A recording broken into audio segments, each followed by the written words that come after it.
कुछ सवालों को ध्यान से सुनिएगा। अगर भगवान ने हमें बनाया है तो वो हमें इतना दुख क्यों देते हैं? अगर उसी भगवान ने हम सबको बनाया है तो आपस में इतनी नफरत क्यों है? मैं तो एक अच्छा इंसान हूं, अच्छे लोगों के साथ बुरा क्यों होता है? एक दिन सबने संसार छोड़ के जाना है, तो किसी के जाने से फिर मुझे दुख क्यों होता है? ये सारे सवाल आज से 2500 साल पहले, अगर एग्जैक्ट कहूं तो 2600 साल पहले एक इंसान के मन में आए थे, जिनका जवाब ढूंढने के लिए उसने रातों रात अपना महल छोड़ दिया था। नमस्कार, विवेक बिंद्रा बोल रहा हूं, फाउंडर एंड सीईओ बड़ा बिजनेस.com। खड़ा होके आ गया हूं एक के बाद एक, हर संडे को सुबह 8 बजे पावरफुल केस स्टडी लेके आ रहा हूं। और आज बात करेंगे श्री गौतम बुद्ध की, द फाउंडर ऑफ बुद्धिज्म। जिस समय गौतम बुद्ध बैठ करके मेडिटेशन करते थे, उस समय खूंखार से खूंखार जानवर, शेर, हाथी, चीता, हिरण आप आसपास आकर के बैठ जाते थे। वहीं जिराफ, जेब्रा, मंकी, वुल्फ, जो भी जानवर हो वो आकर के बैठ जाते उनके मेडिटेशन के आसपास। ना उनको हार्म पहुंचाते थे, ना आपस में लड़ते थे खतरनाक पशु भी। कल बुद्ध पूर्णिमा का दिन है, इसीलिए आज गौतम बुद्ध का स्मरण करने के लिए हम लोग आए हैं। वो निर्वाण जो गौतम बुद्ध ने प्राप्त किया, उनके साथ में आज मैं कुछ सुंदर कहानियां बताऊंगा। जीवन बदल देंगी, जीवन बदल देंगी आज ये कहानियां। लॉर्ड बुद्धा ये 9वें इनकारनेशन थे भगवान कृष्ण यानी कि भगवान विष्णु के मत्स्य, वराह, कूर्म, वामन, नरसिंह, राम, बलराम, परशुराम, बुद्ध, कल्कि। बुद्ध मतलब 9th इनकारनेशन, कल्कि अभी आने हैं। तो आज हम बुद्धा की बात करेंगे, उनकी शुरुआतों के दिन की पहली कहानी, जिस कहानी का नाम है दुखालयम अशाश्वतम। क्या है कहानी? है महाराज शुद्धोदन, सम्राट शुद्धोदन और उनकी महारानी महामाया, इनके पुत्र थे गौतम बुद्ध। जब महारानी महामाया जन्म देने वाली थी एक बच्चे को, तो सोची कि मैं अपनी मां के घर जाती हूं। अपनी मां के घर जाने के लिए जब अपनी टीम के साथ अपने आसपास जो उनके सारथी थे उनको लेकर जा रहे थे, तो रास्ते में उनको प्रसव पीड़ा हुई। जिस स्थान पर प्रसव पीड़ा हुई उसको बोलते हैं लुम्बिनी। ये नेपाल में पड़ता है आज के समय में, पहले भारतवर्ष में था। लुम्बिनी में एक पेड़ के नीचे उन्होंने गौतम बुद्ध को जन्म दिया। आज भी वहां पे लगभग 12 लाख टूरिस्ट हर साल जाते हैं, फॉरेन टूरिस्ट पूरी दुनिया से, और खास तौर से इंडिया, थाईलैंड, श्रीलंका, चाइना। आज जब ये इनका जन्म हुआ तो किसी योगी ने उसी समय बता दिया था कि या तो ये महान संत बनेंगे या महान सम्राट बनेंगे। महाराज सम्राट शुद्धोदन ने जब बात सुनी तो उन्होंने सोचा कि ये महान सम्राट बनने चाहिए, संत नहीं। अगर संत बन गया तो मेरे आगे उत्तराधिकारी कौन होगा? और ये संत ना बन जाए, इसके मन में वैराग्य ना आ जाए, तो इसे सभी प्रकार के दुख, तकलीफों से, समस्याओं से दूर रखता हूं। जब ये कभी दुख देखेगा ही नहीं तो उसके मन में वैराग्य आएगा ही नहीं। तो उन्होंने उनको महल के अंदर, राजमहल के अंदर ही पालन पोषण किया। बहुत सुंदर अप्सरा जैसी खूबसूरत एक देवी के साथ उनका विवाह भी कर दिया। 19 साल की उम्र में उनका विवाह हो गया और ये कभी राजमहल से बाहर निकले नहीं। सारी सुख सुविधा, सारे फूड, क्लोथिंग, प्लेजर वहीं इनको मिल जाते थे। गौतम बुद्ध अभी घर पे सब ठीक चल रहा था, तो एक समय आया जब इनके पिता को कहीं ट्रैवल पर निकलना था। उस दिन अचानक ये भी अपनी कुछ टीम को बोले कि मुझको लेकर के शहर घुमा के लाओ। जब इनको शहर घुमाने लेके गए तो रास्ते में ये हैरान हो गए टूर में देख करके, एक आदमी अजीब सा बैठा हुआ। इन्होंने पूछा सारथी से, ये कौन है? बोला ये बूढ़ा आदमी है। बोला क्या हुआ, इसको देख के अजीब सा लग रहा है? बोले ये बूढ़ा आदमी है, हर इंसान को बूढ़ा होना है, एक दिन हर व्यक्ति बूढ़ा हो जाएगा। इनका रियलाइजेशन हुआ कि एक दिन मैं भी बूढ़ा हो जाऊंगा। आगे गए तो उन्होंने देखा कि एक आदमी करहा रहा है, सड़क पर लेटा हुआ है। उन्होंने पूछा क्या हुआ? बोले ये बीमार है। बोले बीमार क्या होता है? बोले बीमार, क्योंकि पहली बार निकले अपने राजमहल से बाहर, तो बोले बीमार मतलब जब बीमारी लग जाती है, हर आदमी को बीमारी लगेगी। उन्होंने पूछा मुझको भी लगेगी? बोला हाँ लगेगी। और आगे गए तो राम नाम सत्य है, इस प्रकार एक शव यात्रा जा रही थी। उन्होंने पूछा ये क्या हुआ? बोला किसी का देहांत हो गया है, इसकी मृत्यु हो गई है। उन्होंने बोला वो क्या होता है? बोला हर व्यक्ति का देहांत होता है, मृत्यु होती है। इन्होंने कहा क्या मेरी भी हो जाएगी? बोला आपकी भी होगी। उस दिन गौतम बुद्ध ने रियलाइज किया कि मैं यहां क्या कर रहा हूं, इन सब प्लेजर्स और नॉनसेंस में मैं कर क्या रहा हूं, मैं क्यों अपना समय बर्बाद कर रहा हूं? अगर हम सब ने जन्म, मृत्यु, जरा, व्याधि, ये चारों तकलीफें, यानी कि जन्म होना, उनकी डेथ होना, बीमारियां आना, बुढ़ापा आना, ये सबके साथ होगा। अगर तकलीफें, बुराइयां, परेशानियां सबके साथ आएंगी तो इसका मतलब क्या मैं यहां पे बैठ के आराम करता रहूं? यहां तो इसका अर्थ ये हुआ कि हमारे को जीवन मिला किसी हायर पर्पस के लिए। ये अपने आप को रोक नहीं पा रहे थे, छोड़ना चाहते थे, ये बाहर निकलना चाहते थे बहुत दिन से। वैसे तो योगी महात्मा ने पहले बता दिया था ये महान संत या महान सम्राट बनेंगे, तो उनके संत के लक्षण बाहर आने लगे।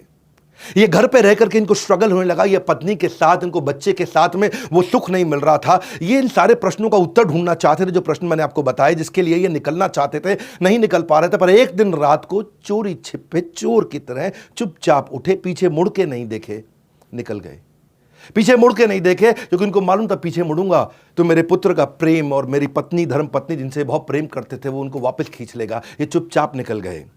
और भगवत गीता की लेसन, वो लर्निंग यहां पे क्या उन्होंने एस्टैब्लिश किया, भोग ऐश्वर्य प्रसक्ता नाम तया भृत चेतसाम व्यवसायत्मिका बुद्धि समाधो न विधीयति। जिस व्यक्ति की फोकस्ड बुद्धि नहीं है, समाधो न विधीयति, वो कभी भी समाधि में प्रवेश नहीं कर सकता। वो व्यक्ति जो भोग में और ऐश्वर्य में लगा है, तो उस दिन उन्होंने भोग और ऐश्वर्य त्याग दिया।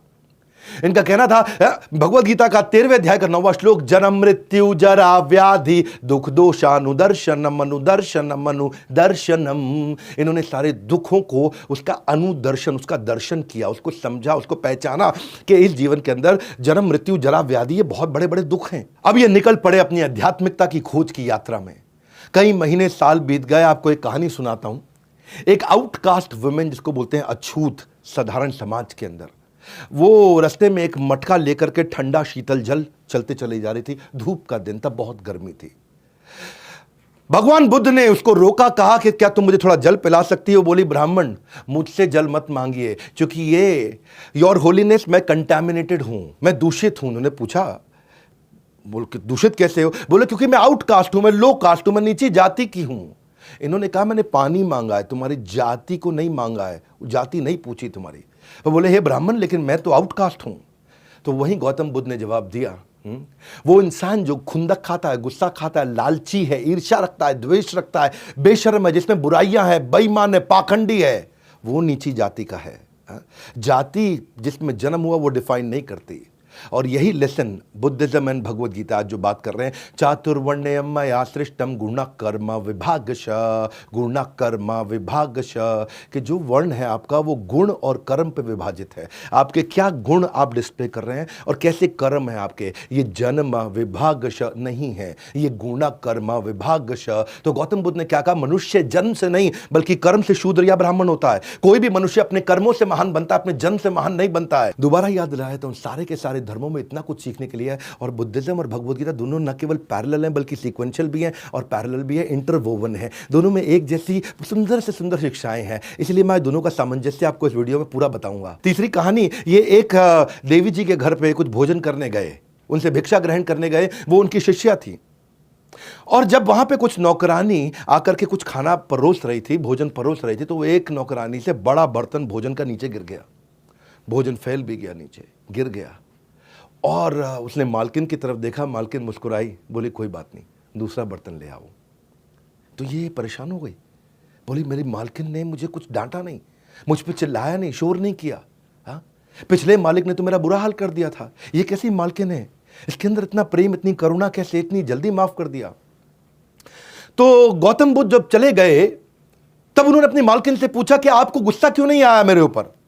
तो मालकिन प्रेम से मुस्कुरा के बोली, अपने ब्लाउज से एक साइड से एक कागज निकाला और चिट्ठी दिखाई।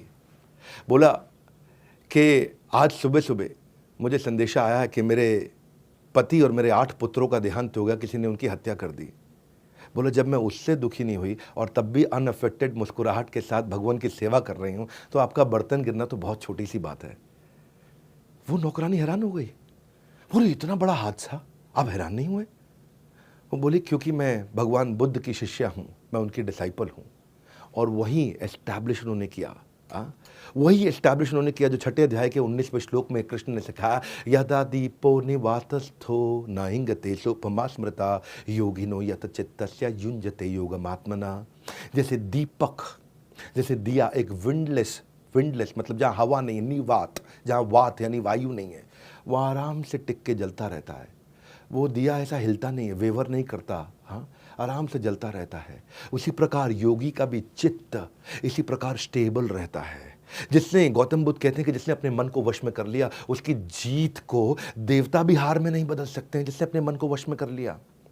ग्रेट लेसन्स, भगवान बुद्ध ने जो लेसन्स दिए हैं वो इतने पावरफुल है। अगर आदमी इस वीडियो को देख करके इसमें कुछ भी अपने जीवन में उतारे ना, इतने शक्तिशाली, इतने ताकतवर हो जाओगे ना, आपको कोई हरा नहीं पाएगा। हाँ, ये वीडियो दे रहा हूं मैं आपको, हर संडे को पावरफुल वीडियोस देता हूं लाकर के सुबह 8 बजे, वापस खड़ा होकर के पूरी एनर्जी के साथ। आपने केस स्टडीज मांगी थी, लेते जाइए एक के बाद एक। चौथी कहानी, पावरफुल माइंड कंट्रोल। ये कहानी किसकी? ये हाथी की कहानी।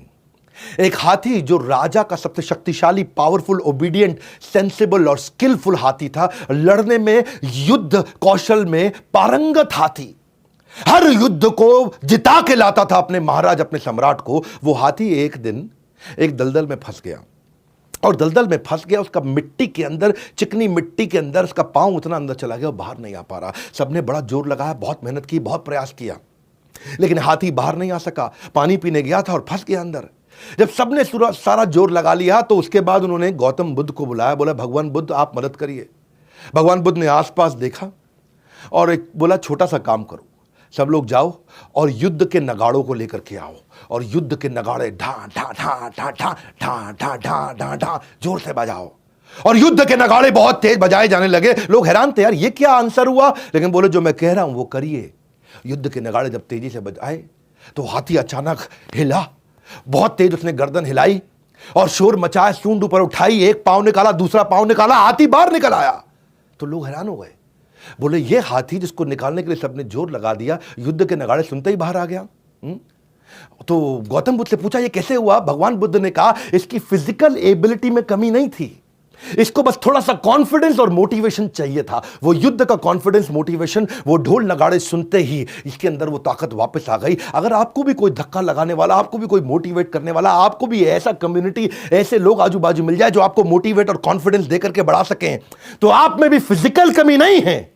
अर्जुन के अंदर भी फिजिकल कमी नहीं थी, मेंटल कमी थी, जो कृष्ण ने उनको देकर के मोटिवेट किया। ऐसे लोगों के आसपास अपने आप को सराउंड कर लो।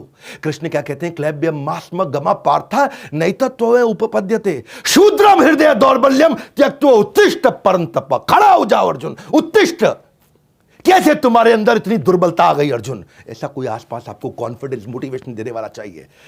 हतो वा प्राप्स्यसि स्वर्गम जित्वा भोक्ष्यसे महिम तस्मादुत्तिष्ठ। कौन थे? युद्धाय कृत निश्चय।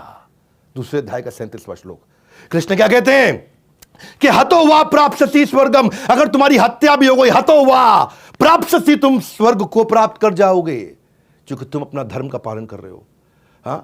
जित्वा भोक्त्वा भोक्ष्यसे महिम, और अगर जीत गए, जित्वा तुम जीत गए, तो तुम भोक्ष्य से भोगोगे इस पूरी पृथ्वी को, इस पृथ्वी को तुम स्वर्ग बना करके भोगोगे। इसीलिए तस्माद उत्तिष्ठ, कौन थे? खड़े हो जाओ कुंती पुत्र अर्जुन, युद्धाय कृत निश्चय, निश्चित रूप से खड़े होकर युद्ध करो। कि अर्जुन अगर तू हारा तो तू स्वर्ग में जाएगा, लेकिन अगर तू जीत गया तो तू धरती को स्वर्ग बनाएगा। तेरी तो दोनों के दोनों सिचुएशन में जीत है अर्जुन। इतना सा कॉन्फिडेंस, क्या बोले आपको भगवान बुद्ध, थोड़ा सा कॉन्फिडेंस देने वाला आजू बाजू आपको चाहिए। कोई ऐसा चाहिए, कोई आपके आजू बाजू ऐसे लोगों को सराउंड कर लो जो आपको इंस्पायर, मोटिवेट का और बस कॉन्फिडेंस दें और आप आगे निकल जाएं। मैंने इसीलिए ना बड़ी फोकस्ड कम्युनिटी ऐप बनाई है। फोकस्ड कम्युनिटी, सब कुछ फ्री है, फ्री में दे रहा हूं मैं आप लोगों को। जिसने बड़ा बिजनेस ऐप डाउनलोड नहीं किया ना, आज डाउनलोड कर लो। क्यों? सबके सब इधर उधर फालतू कंटेंट कंज्यूम कर रहे हैं, गाना बजाना सब चल रहा है। उन गाने बजाने को छोड़ करके एक ऐसी प्रोडक्टिव ऐप बना दी है जहां पे लाखों लोग एक दूसरे को आकर के कॉन्फिडेंस दे रहे हैं। वही जो भगवान बुद्ध ने कहा, मोटिवेशन दे रहे हैं ताकि लोग प्रोडक्टिव हो सके, पावरफुल हो सके। फेसबुक, इंस्टा, स्नैपचैट ये आपका जीवन खराब कर देगा। क्योंकि सच तो ये है कि आप इस देश के, आप अपने परिवार के, आप अपने माँ बाप के भविष्य हो। और एंटरप्रेन्योरशिप के आपको नए रास्ते चाहिए, वो मोटिवेशन, वो कॉन्फिडेंस चाहिए जो आप गोल से कभी ना भटको। वही नेक्स्ट न्यू बेटर आइडियाज देने के लिए। कौन मना कर रहा है रील्स देखने को? देखो रील्स, लेकिन कहां देखो? वो रील्स देखो जो आपको कॉन्फिडेंस और मोटिवेशन देते हो। इसी के लिए मैंने ऐप बनाई है, सबके लिए फ्री ऑफ कॉस्ट है, एकदम फ्री। ना आज पैसा ले रहे हैं, ना कल पैसा लेंगे, और लाखों लोग आके एक दूसरे की वहां मदद कर रहे हैं। और ये बड़ा बिजनेस कम्युनिटी की ऐप आप अपने सारे दोस्तों को बताइए, डाउनलोड करिए। वीडियो खत्म होता ही ना एक काम जरूर कर लेना, ऐप डाउनलोड करके अपना प्रोफाइल बना लेना। ऐसी रील्स मिलेंगी जो कहीं नहीं मिलेंगी लगातार आपको। इररिलेवेंट कंटेंट है ही नहीं। 5वीं कहानी, जब भगवान बुद्ध ने एक इंसान को माफ करने के लिए मना कर दिया, क्या कहानी थी? किसी को माफ करने के लिए मना करेंगे भगवान बुद्ध? किया था। क्यों किया था? एक बहुत अमीर बिजनेसमैन था, एक बार की बात बता रहा हूं आपको, बहुत अमीर बिजनेसमैन। और एक दिन वो शाम को घर जल्दी आ गया तो उन्होंने देखा कि उनकी धर्म पत्नी भगवान बुद्ध को कुछ खाना खिला रही है, भोजन करा रही है। वो बिजनेसमैन खुंदक में आया, बोला बेशर्म साधु, एबल्ड बॉडी है तुम्हारी, ताकतवर हो, शरीर से हट्टे कट्टे हो, कुछ करते क्यों नहीं? अपना राज्य साम्राज्य छोड़ करके आज भिक्षा मांग रहे हो, किसी काम के आदमी नहीं हो तुम। भगवान बुद्ध मुस्कुराए और आगे चलने लगे। जब चलने लगे तो उस आदमी को और खुंदक आ गए। और खुंदक, क्योंकि उसको ना मतलब बिल्कुल मतलब ये ऐसे समझ लो जैसे it added like a fuel, हाँ, आग के अंदर घी डालने का काम किया भगवान की मुस्कुराहट ने, जब उसको और खुंदक आ गई। और खुंदक आई तो वो आदमी आगे आया और भगवान बुद्ध के मुंह पे थूक दिया। जब भगवान बुद्ध के मुंह पे वो थूक दिया, भगवान बुद्ध ने उसकी थूक को साफ किया, फिर मुस्कुराए और आगे चल पड़े। वो आदमी इतना डिस्टर्ब हो गया, इतना परेशान हो गया कि कोई रिएक्शन नहीं। पहले गाली बकी तो कुछ नहीं कहा, जब थूक दिया तो कुछ नहीं कहा, मुस्कुरा के आगे चले गए। वो आदमी सारी रात सो नहीं पाया। उनकी धर्मपत्नी ने कहा ये सबसे बड़े संत हैं, तुमने गलत किया। वो सारी रात सो नहीं पाया, भगवान बुद्ध से माफी मांगने गया। अगले दिन जब भगवान बुद्ध की सभा के अंदर जाकर के सबके सामने उसने माफी मांगी, बोले मुझे माफ कर दीजिए, मुझसे कल गलती हो गई। तो भगवान बुद्ध ने कहा मैं तो आपको माफ नहीं कर सकता, मैं कैसे माफ करूं आपको, मैं माफ नहीं कर सकता आपको। बोले आप माफ नहीं कर सकते, मुझे माफी दीजिए, प्लीज मुझे माफी दीजिए, मैंने गलत किया। बोले मैं कैसे माफ करूं, मैं आपको माफ नहीं कर सकता, आई कांट फॉरगिव यू, मैं आपको माफ नहीं कर सकता। आसपास के लोग हैरान, बोले भगवान बुद्ध तो इतने क्षमाशील हैं, ये क्यों माफ नहीं कर रहे। तो भगवान, उनसे दोबारा जब पूछा तो भगवान बुद्ध ने कहा कि तुम किस बात की माफी मांग रहे हो। बोला कल मैंने आप पे थूक दिया। भगवान ने कहा वो कल था और मैं कल को याद नहीं करता, मेरे लिए हर दिन एक नया दिन है और आज मेरे लिए नया दिन है, इसलिए मुझे कल याद ही नहीं। अब जब मुझे याद ही नहीं आपने कोई गलती करी तो फिर मैं माफ़ कैसे कर सकता हूँ। माफ़ तो मैं तब करूँगा जब मुझे पता लगे कि आपने कोई गलती करी है। Since I don't remember what you did, how can I forgive you. Every morning we are born again. हाँ, ये भगवान बुद्ध ने भगवद गीता के एक और प्रिंसिपल को बड़े अच्छी से एस्टैब्लिश किया। क्या कहते हैं, समझदार व्यक्ति वही कहलाता है जो धीरज रखने वाला हो, ना कि क्रोध करने वाला हो। देहिनो अस्मिन् यथा देहे कौमारम यौवनम जरा तथा देहांतरा प्राप्तिर धीरस् तत्र न मुह्यति। जो धीर व्यक्ति है वो कल जो शरीर बदल गया, परसों जो शरीर बदल गया, कौमारम यौवनम जरा, हाँ, बचपन, जवानी, बुढ़ापा, शरीर बदलता है, रोज बदलता है और कल की बात को वो बदल करके खत्म कर देता है। धीरस् तत्र न मुह्यति, धीर व्यक्ति मोहित नहीं होता है। हर दिन नया होता है और उससे कोई फर्क नहीं पड़ता कि कल क्या हुआ, हर दिन हम नई शुरुआत कर सकते हैं। ये भगवान बुद्ध का वचन है। क्रोध को पाले रखना एक गर्म कोयले को किसी और के ऊपर फेंकने की नियत से पकड़ने के समान है कि मैं किसी और के ऊपर कोयला फेंकने वाला हूं, गरम गरम कोयला किसी और के ऊपर फेंकूंगा। जब इस नियत से मैं उसको पकड़ता हूं तो पहला हार्म मुझे होता है, पहला मेरा हाथ जलता है, बाद में कि कोई और जले या ना जले ये पक्का नहीं है, लेकिन मैं जरूर जल जाऊंगा। छठी कहानी, सर्च फॉर हैप्पीनेस। भगवान बुद्ध के पास एक अश्वेत रंग की, साधारण भाषा में बोलते हैं थोड़े सांवले काले से रंग की एक लड़की आई। बोले मैं बहुत दुखी हूं क्योंकि मैं इतनी बदसूरत हूं, मैं बहुत दुखी हूं, मैं क्या करूं, मैं कैसे आनंद को प्राप्त करूं, कैसे मैं खुश हो जाऊं, मुझे खुश होने का उपाय दीजिए। इतनी अगलीनेस, इतना गंदा मेरा चेहरा है, मैं काली हूं, भद्दी लगती हूं, इसलिए मैं दुखी हूं, मेरे दुख को समाप्त करिए, मेरे को मुझे कोई रास्ता दिखाइए। भगवान बुद्ध मुस्कुराए, बोले मैं रास्ता दिखाना चाहूंगा पर मेरा एक काम करिए, जाइए किसी ऐसे आदमी को पकड़ के मेरे पास ले आइए जिसके जीवन में कोई दुख ना हो और बहुत खुश हो। बोले बहुत आसान है। हाँ, बोले कैसे आसान। मैं अपने किसान जिसके यहां काम करती हूं उसके पास जाती हूं, क्योंकि काम मैं करती हूं और कमाता वो है। तो वो किसान के पास गई, बोली मालिक कल भगवान बुद्ध के पास जाना है क्योंकि मुझे कैसे ऐसे व्यक्ति को मिलाना है जो हमेशा खुश रहा हो, जिसके जीवन में कोई दुख ना हो। तो मालिक कल आप मेरे साथ चलिए। तो किसान ने बोला कि भाई मैं तो खुद ही बहुत दुखी हूं, मैं कैसे चलूंगा, मैं आपको डिसअपॉइंट नहीं करना चाहता। बोले मालिक आपके पास तो जमीन है, पैसा है, खाना है, आप कैसे खुद दुखी हैं। तो किसान ने जवाब दिया कि मेरे पास जमीन है, खाना है, पैसा है, लेकिन ये सब कुछ मैं जमींदार को दे देता हूं। जमींदार मुझसे ले जाता है, उसको किसानी करनी भी नहीं पड़ती, उसको खेती करनी भी नहीं पड़ती और वो कमा लेता है। वो हमसे ज्यादा कमाता, हमसे ज्यादा सुखी है, हम तो उसी के लिए काम कर रहे हैं। तो बोली ओके नो प्रॉब्लम, मैं जमींदार के पास चली जाती हूँ, वो ज्यादा सुखी है। तो जमींदार के पास जाती है और बोलती है कि भगवान आप मेरे साथ चलिए, मुझे भगवान बुद्ध के पास जाना है, किसी ऐसे व्यक्ति से मिलाना जिसके जीवन में कोई दुख ना हो। जमींदार हैरान हो गया, बोले मैं तो सबसे ज्यादा दुखी हूं। बोले आप कैसे दुखी हैं, आपके पास तो इतना पैसा, इतना रिस्पेक्ट, इतना सम्मान है।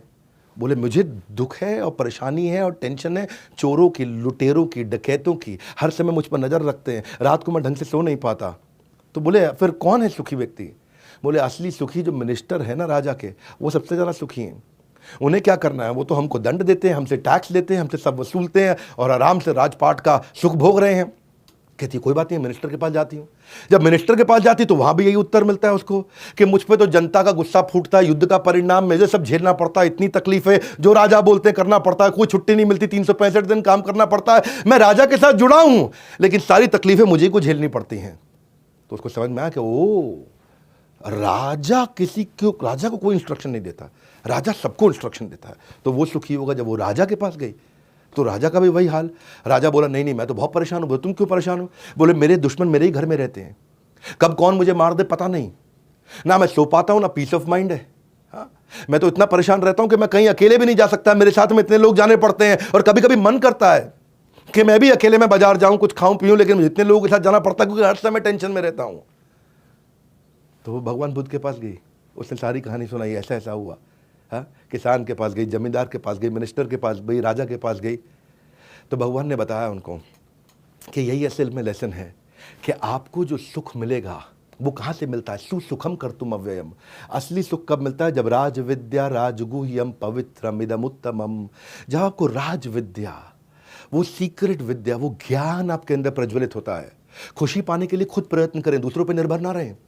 जो मनुष्य लगातार शिकायत करते रहते हैं वो कभी खुशी नहीं रह सकते। तो पवित्रमिदम उत्तमम सुसुखम कर्तुम अव्ययम, कि इतना सुख जो कभी समाप्त नहीं होगा। ये सुख बाहर नहीं मिलता, ये भीतर है, आपके अंदर है। सातवीं कहानी, ये कहानी वो है जब भगवान एक वैश्या के घर यानी कि एक प्रोस्टिट्यूट के घर जाते हैं। भगवान के साथ में हमेशा 2000-3000 साधु संत यानी कि मॉन्क्स उनके साथ चला करते थे। जब वो उनके साथ चलते थे तो उनका नियम था कि कहीं पे भी किसी भी गांव में 3 दिन से ज़्यादा नहीं रहे, ताकि वहाँ के लोगों के ऊपर खाने का व्यवस्था का कोई बोझ ना पड़े। तो नए नए गांव जाते थे। वे एक गांव में पहुँचे तो वहाँ एक बहुत सुंदर, बला की सुंदर, इतनी खूबसूरत एक स्त्री ने उनका स्वागत किया जिसका नाम था आम्रपाली। आम्रपाली ने उनको बोला कि आप मेरे घर पर भिक्षा स्वीकार करने के लिए आए, मैं आपको भोजन खिलाना चाहती हूँ। और जब आम्रपाली की बात हुई तो सारे गांव वाले थोड़ा अचानक एक दूसरे का मुंह देखने लगे। तो पूछा क्या हुआ? बोला भगवान वो तो वैश्या है, वो प्रोस्टिट्यूट है, उसके घर जाएंगे तो बिल्कुल अशुभ हो जाएगा, आपकी भक्ति का विनाश हो जाएगा।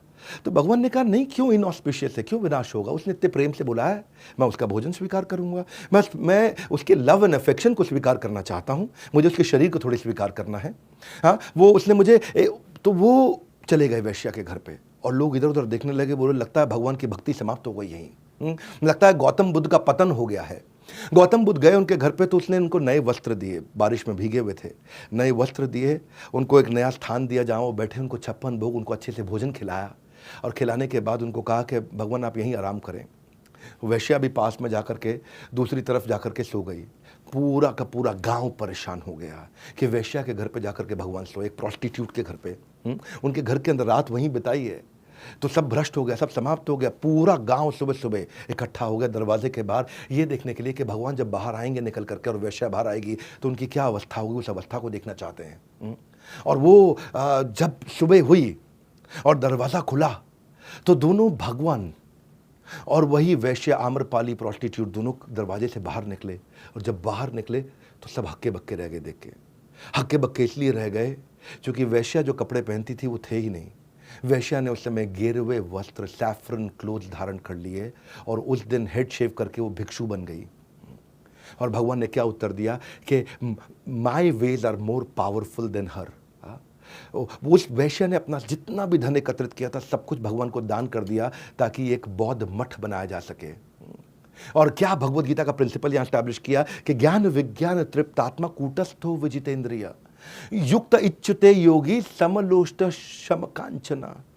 कि जो व्यक्ति ज्ञान के साथ में विवेक से संतुष्ट रहता है वो सभी परिस्थितियों में अविचलित रहता है, उसको कोई वैश्या विचलित नहीं कर सकती है। वो धूल पत्थर और सोने और कंकड़ को एक समान देखते हैं। धूल पत्थर सोने और कंकड़ को, यानी कि पत्थर भी हो या गोल्ड भी हो, उसको एक समान देखते हैं। अज्ञानी आदमी, भगवान कहते हैं कि अज्ञानी आदमी एक बैल के समान है। वो ज्ञान में नहीं बड़ा होता है, वो आकार में बड़ा होता है। बैल केवल आकार में बड़ा होता है।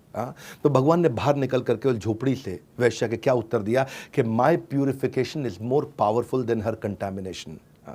और क्या कहा कि मुझे इस वैश्या के अतीत से कोई मतलब नहीं, उसका वर्तमान और भविष्य को उसे अपने मन के अंदर नियंत्रित करके रखना है। ज्ञानी लोगों की संगत से जीवन व्यर्थ होने से बच जाता है।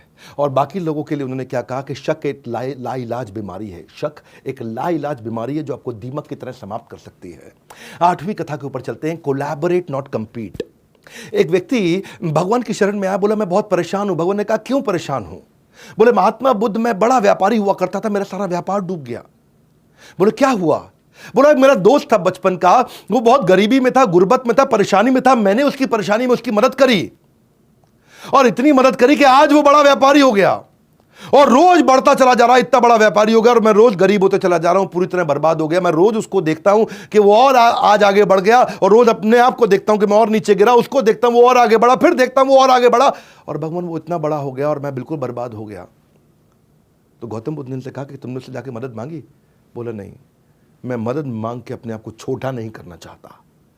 भगवान ने कहा एक ही गलती है तुम्हारी, उसकी सबसे बड़ी अचीवमेंट है कि उसने अपनी ग्रोथ पे फोकस किया और तुम्हारा सबसे बड़ा फेलियर है कि तुमने भी उसी की ग्रोथ पे फोकस किया। वो अपनी ग्रोथ पे फोकस करता रहा और तुम उसी की ग्रोथ पे फोकस करते रहे। वो उसका सक्सेस बना, ये तुम्हारा फेलियर बन गया। इंसान अपने दुख से इतना दुखी नहीं है जितना दूसरे की खुशी से दुखी है। जब इंसान दूसरे को खुश देख करके drop your ego and ask for help हो गया, उसने हेल्प तो लिया। भगवान ने भगवद गीता का एक और प्रिंसिपल एस्टैब्लिश किया, दंभो दर्पो अभिमानश्च क्रोध पारुष्यमेव च अज्ञानम चाभिजातस्य पार्थ संपदमासुरीम। के आसुरी मतलब राक्षस के कुछ गुण होते हैं। वो क्या है? पाखंड, दंभ, अभिमान, क्रोध, ईर्ष्या, द्वेष, दूसरे के साथ में द्वेष रखना, ये एक आसुरी गुण है। और तुम एक असुर हो और असुर कभी प्रगति नहीं कर सकता है। ईर्ष्या, ईर्ष्या से नहीं, ईर्ष्या प्रेम से खत्म होती है और यही शाश्वत सत्य है। हम उसी वक्त असफल हो जाते हैं जैसे ही हम अपनों को छोड़ करके दूसरों पे ध्यान देने लगते हैं। और भगवान बुद्ध ने जैसे इसको समझाया, उसको ये बात समझ में आई। 9वीं कहानी, हाँ 9वीं कहानी क्या है? ये एक स्कोरबोर्ड की कहानी है, जरा ध्यान से समझना। एक राजसी रसोइया हुआ करता था, राजसी शेफ, जिनको महाराज शेफ, रसोइया कुछ भी कह सकते हैं हम।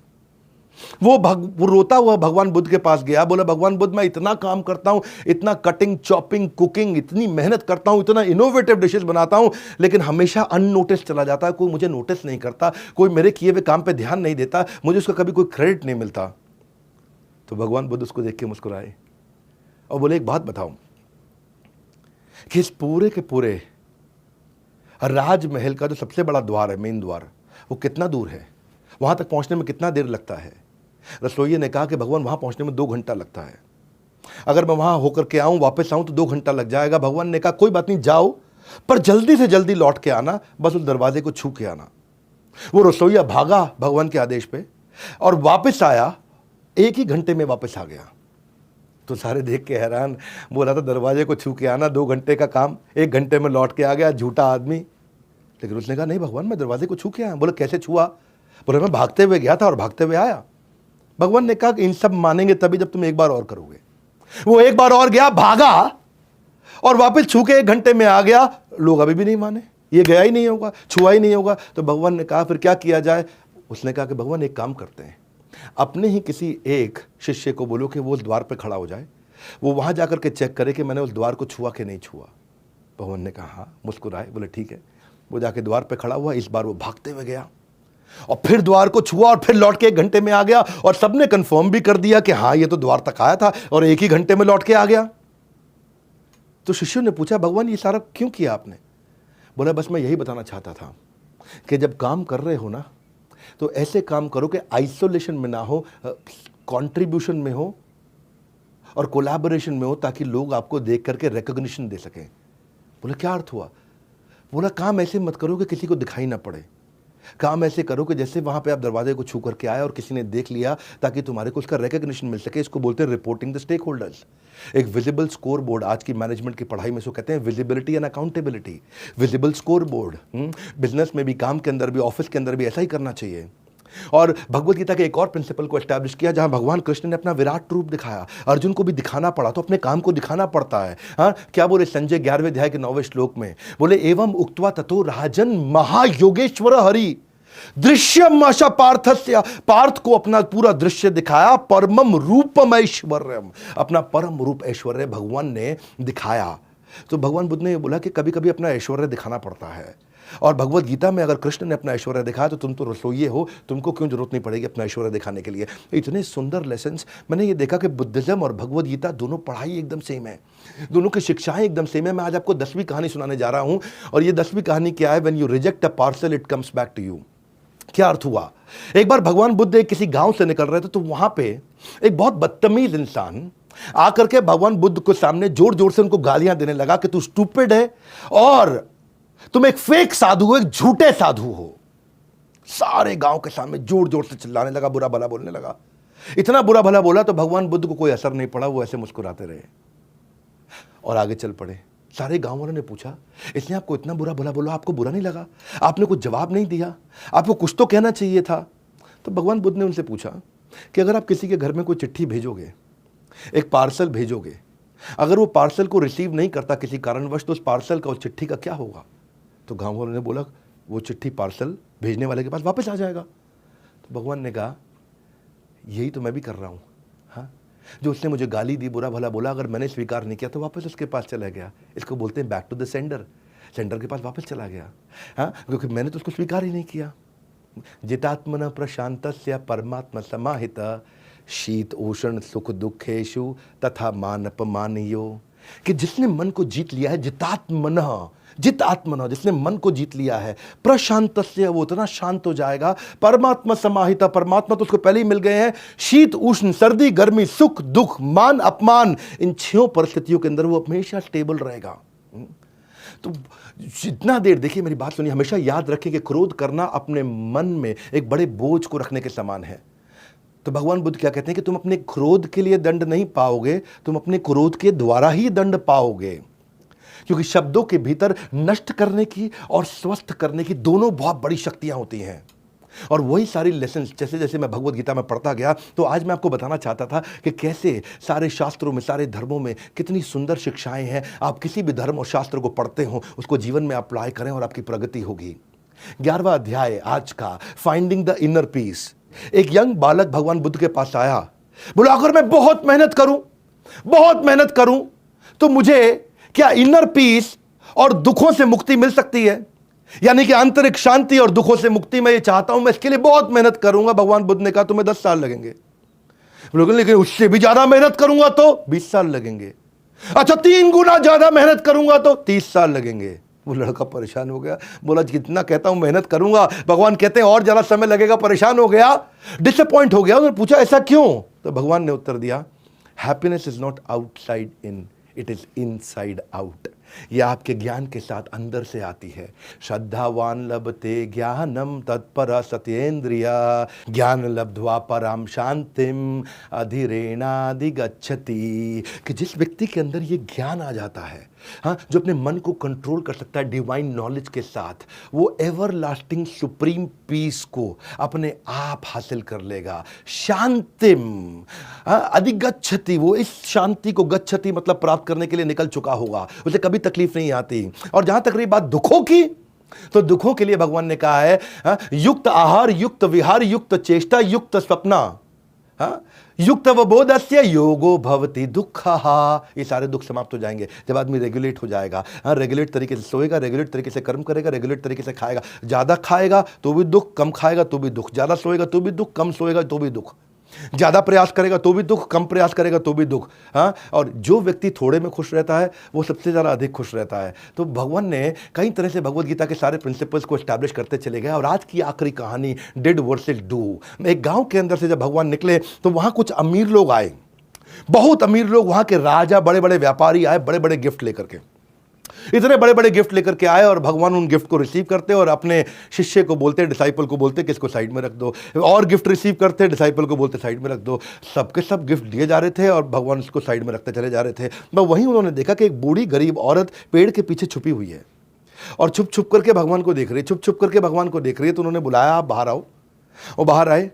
जैसे ही बूढ़ी औरत आई तो उन्होंने कहा कि भगवान मैं आपके सामने इसलिए नहीं आ पा रही क्योंकि मेरे पास आपको देने के लिए गिफ्ट नहीं है।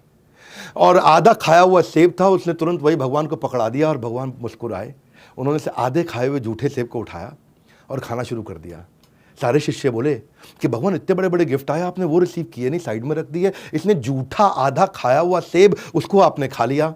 तो भगवान ने उत्तर दिया, बड़ा सरल से मेरी बात को समझो, सरलता से। भावग्राही जनार्दन, कि मैं भाव को ग्रहण करता हूँ। और भगवान ने क्या कहा वहाँ पे? उन्होंने कहा कि जितने भी राजा महाराजा और बड़े बड़े सेठ आए थे, they are giving me 1/10 of their capacity. और ये जो बूढ़ी औरत आई थी, she is giving me 100% of her capacity. तो उन्होंने पूछा इसका क्या अर्थ हुआ? बोले ये बड़े सेठ, इनके पास बहुत कुछ था देने के लिए, 90% छुपा लिया, 10% दिया। और ये बूढ़ी औरत, इसके पास केवल आधा सेब था, उसके पास कुछ भी नहीं था खाने के लिए, वही 100% था, उसने वही सब कुछ अपना मुझको दे दिया और ये चिंता भी नहीं करी कि आज वो कैसे खाएगी। तो आप कितना कर सकते थे, उसमें से कितना किया। एक आदमी की कैपेसिटी बढ़ाने के लिए भगवान ने ऐसे ऐसे प्रिंसिपल्स बताए हैं। हाँ, और इसीलिए भगवान क्या कहते हैं कि भगवान बुद्ध कहते हैं कि सबको समान दृष्टि से देखना चाहिए। 5वें अध्याय का 18वां श्लोक, विद्या विनय संपन्ने ब्राह्मणे गवि हस्तिनी शुनि चैव स्वपाके च पंडिता समदर्शना। कि एक पंडित व्यक्ति ब्राह्मण को, गाय को, हाथी को, कुत्ते को मार के खाने वाले को, इन पांचों को एक ही दृष्टि से देखते हैं। पंडिता समदर्शना। असली खुशी सब कुछ प्राप्त कर लेने में नहीं है, असली खुशी सब कुछ दे देने में है। और भगवान समान दृष्टि से सबको देखते थे। और फिर एक समय आया कि भगवान ने अपनी लीलाओं को समाप्त किया। मैं आज कम से कम 108 कथाएं बता सकता था, 12 कथाओं पे ही वीडियो बहुत लंबा हो गया है। इस संसार में सत्य के अलावा सभी का अंत होना तय है। और भगवान ने भी अपनी लीला को अंत करने का समय निर्धारित किया जब भगवान समाधि में जाने वाले थे। गौतम बुद्ध, बताया जाता है कि इसी बुद्ध पूर्णिमा के दिन उनका जन्म हुआ और इसी बुद्ध पूर्णिमा के दिन उनका अवतार और उनका तिरुभाव, यानी कि वो चले गए संसार से। और उस समय वो आधा लेटा हुआ पोज, आपने भगवान बुद्ध की कई ब्यूटीफुल मूर्तियां देखी होंगी, उनके डिटेल्स देखी होंगे, जिसमें वो आधे लेटे हुए हैं ऐसा हाथ रख करके। वो उसको बहुत सेक्रेड माना जाता है बुद्धिज्म धर्म के अंदर, जब वो आधे लेटे हुए और अपनी बाकी की बची हुई डायरेक्शंस दे रहे थे कि इस धर्म को आगे कैसे लेके जाएंगे। और उसी समय उन्होंने 6 टीचिंग्स दी कि किसी की हत्या नहीं करना, किसी का कुछ चुराना नहीं, इंद्रिय तृप्ति को त्याग दो, किसी को दुख नहीं पहुंचाना, कभी नशा नहीं करना और किसी को रिश्वत देना लेना नहीं।